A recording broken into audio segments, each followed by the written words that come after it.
Hey guys, and welcome to another somber Wrestling Days video. The sad news breaking through today that the Russian bear Ivan Koloff has sadly passed away at the age of 74.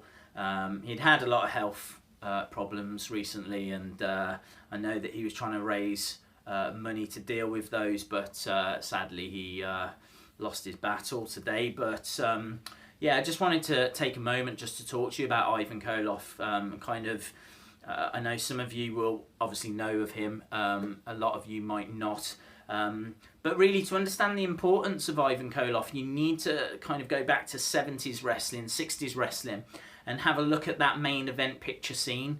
Bruno Sammartino, the living legend, had been the WWF champion. It was the same company, just under a different name, for coming up to 8 years, and he'd faced all challenges, and he was arguably the most loved wrestler of all time. I mean, you're talking Daniel Bryan levels, but over a longer period of time.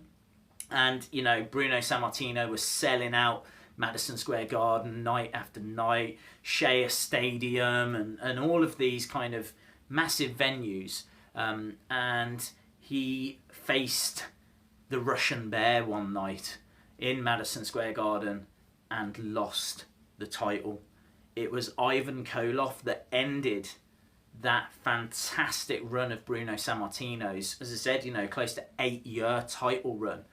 And it ended at the hands of the Russian Bear. Now, I've read reports saying that they couldn't give Ivan the title when he won. He couldn't even celebrate with the belt because of the fact that it would have started a riot.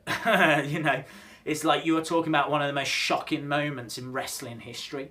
I mean, we can talk about it just a little more in a bit, but you know, Ivan Koloff, born 1942.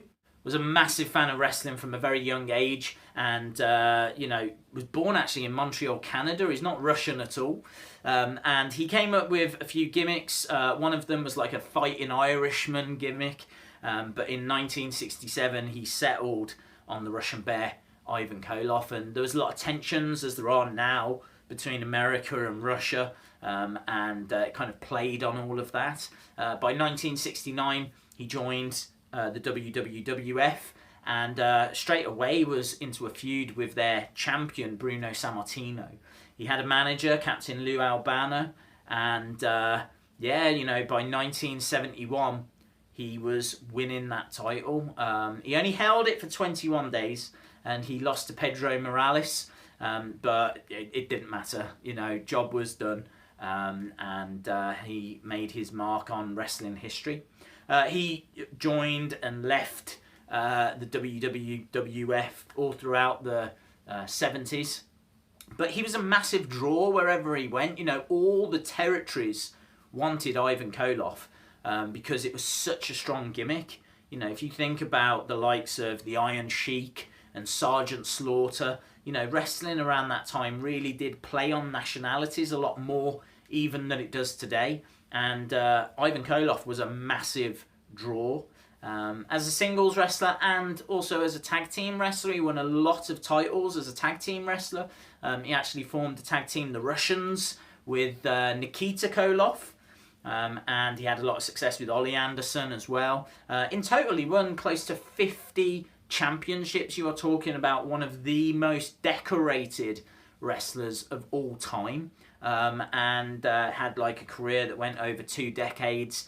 And yeah, I mean, look, we could stand here and talk all day about the man. He is, you know, one of the all-time greats, one of the first people to ever challenge for the WWE, WWF title within the confines of a steel cage in a match that he had against Bruno Sammartino, which sadly he lost. But yeah, you know, he's in the Wrestling Observer Hall of Fame.